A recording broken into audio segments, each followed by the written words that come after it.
There are mistakes that you, yes you, are definitely making with your rhythm. And I know that because I teach a lot of students and all of my students are making at least some of these mistakes. So you definitely want to pay attention today. Your piano teacher, Tim, here from Piano Lessons on the Web. This channel is all about teaching you piano and music. And if that sounds good to you, make sure you hit subscribe and hit that notification bell.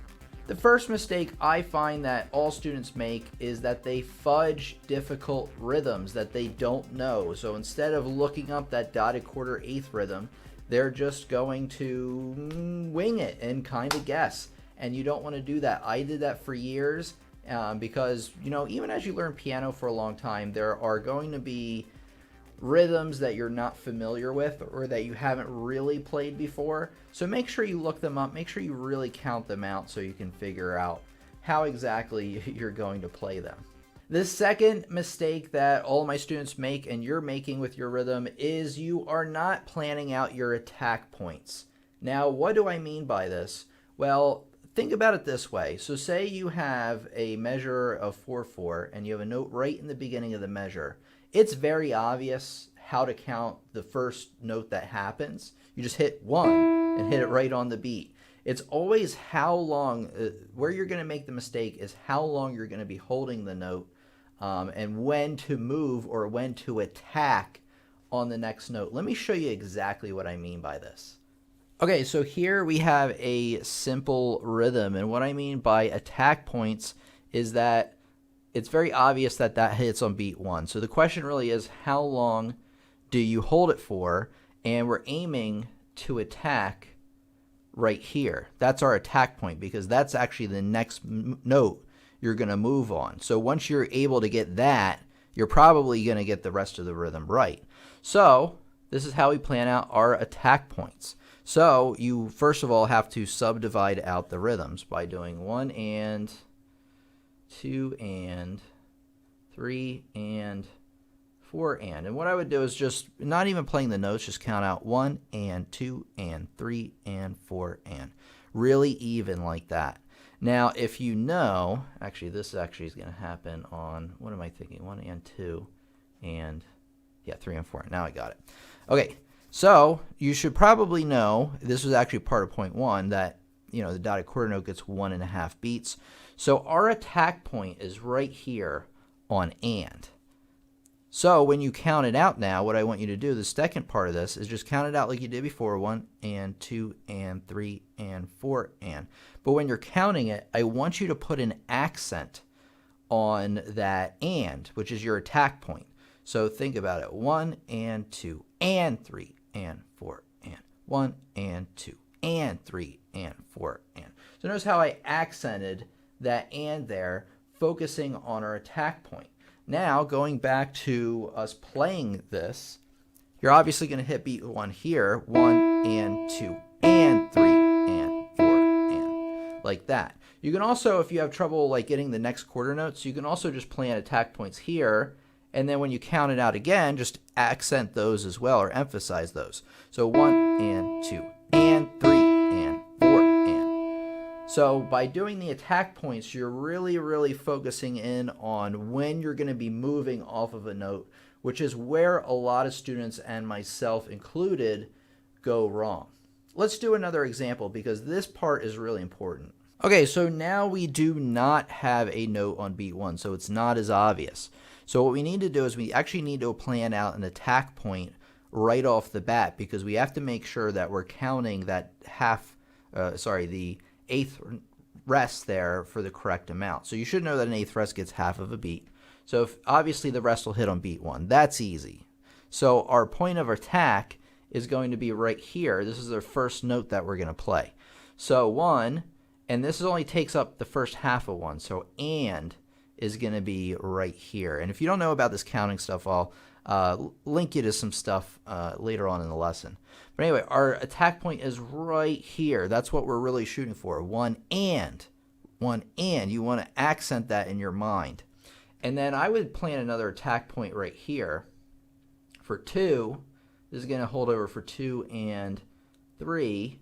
Another attack point here where we're moving. And then 4 and. Attack point there. So what you want to do now, just like before, is I wouldn't even play the piano first. Just count it out, accenting the attack points. 1 and 2 and 3 and 4 and. It'll take some time to get used to. It's not something that you're going to get right away. If you have problems with it though, what should you do? Think about it. What should you do? You should slow it down, right? So that's what we're going to do right now. So 1 and 2 and 3 and 4 and. Now I know I sound crazy, but we're going to put it to the notes that we have here. 1 and 2 and 3 and 4 and. And hey, I played that rhythm exactly right using attack points, using a little planning ahead, thinking about when am I moving to that next note? When is my point of attack? Okay, the next mistake that you're probably making is that you're not counting out loud or even writing in the rhythms. This is really important. You should actually be counting in your head almost all the time. Now, there's a certain point to where you know those pieces really, really well, that you've been practicing it for months, to where you probably don't need to be counting out every measure. You probably pretty much have it. But when you're first really learning a piece, before you have it memorized and concert ready, you're going to want to be counting pretty much all the time in your head. Now, this is going to be extremely hard to do for beginners or people that just aren't used to doing this. It's going to seem like it's adding in a whole new layer of things to think about, because it is. But once you master this, this is really going to tidy up all of your rhythms, because you're actually going to be counting them in your head. So for example, like the rhythm I counted out before, 1 and 2 and 3 and 4 and, just like that. Now in my head, 1. I'm actually thinking about it. I'm even moving my body a little bit for each of the beats. So you really want to become accustomed to counting them out loud. And then another kind of mistake right on top of that is not writing out difficult rhythms. So you actually literally, let me see if it'll let me write on this. I don't know.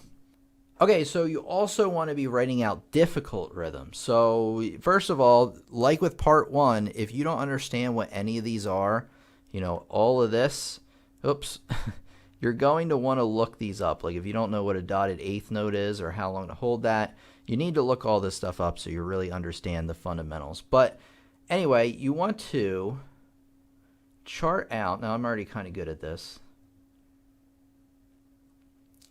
how the rhythms fall into place. 3, let's see, and 4, and I can also plan those attack points as well, just by like kind of circling them, thinking about where you're going to be moving and so forth. So now this rhythm is 1 and a 3 and a 4. Sorry, it's actually 2. I wrote in the wrong number.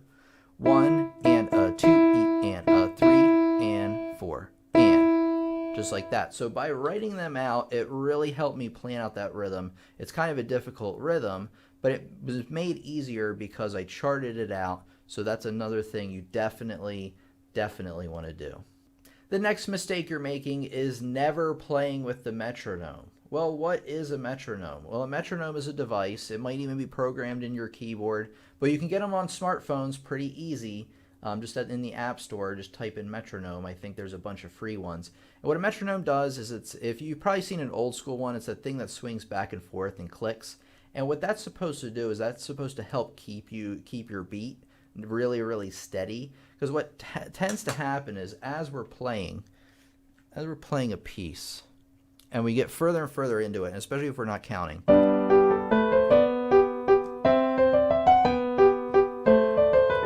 the tendency is to start speeding up or slowing down. So what a metronome is going to do is it's going to help make sure that doesn't happen, because we're going to be playing right along with the beat. So let me put on a quick metronome with this to see how that goes. Actually, you can get a metronome just by typing it into Google, pretty much. So I am, but you don't want to do that. You want to get like a real metronome, because they have a lot more options. So let's see here. So hopefully you guys can hear that. There's your metronome. So that's my beat. Bum, bum, bum, bum, bum, bum, bum, bum. So let me just start it out there. We'll be ready to go.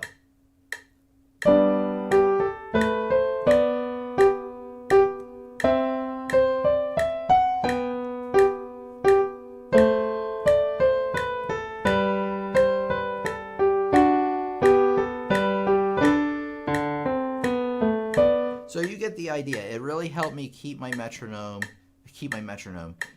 beats nice and tidy, making sure that I'm not speeding up too much or not slowing down. This actually leads us into the next mistake, which is actually using the metronome too much. Now that's really a problem. Well, while you should make practicing with the metronome a regular thing about your practice, you should also not use it all the time, because you also want to start relying on your own internal metronome, your own internal clock. And you think about it, it makes sense, because you're not always going to have a metronome nearby. You don't want to perform a piece and have the metronome on. It's just kind of tacky and strange. Let me get the microphone up here so you can hear me. But it's just kind of tacky and strange. So you want to start learning to use your own internal rhythm mechanics, I guess. And that will also help improve your rhythm overall, because it'll force you to be counting on your own to maintain that steady tempo. You need to learn more about rhythm, of course, and one great way to do that is with my rhythm courses over on my website, pianolessonsontheweb.com. Each course includes instructional videos along with practice assignments, so not only are you going to just learn each topic, but you're going to practice it and master it as well. So go to pianolessonsontheweb.com right now. I'll put a link for you in the description.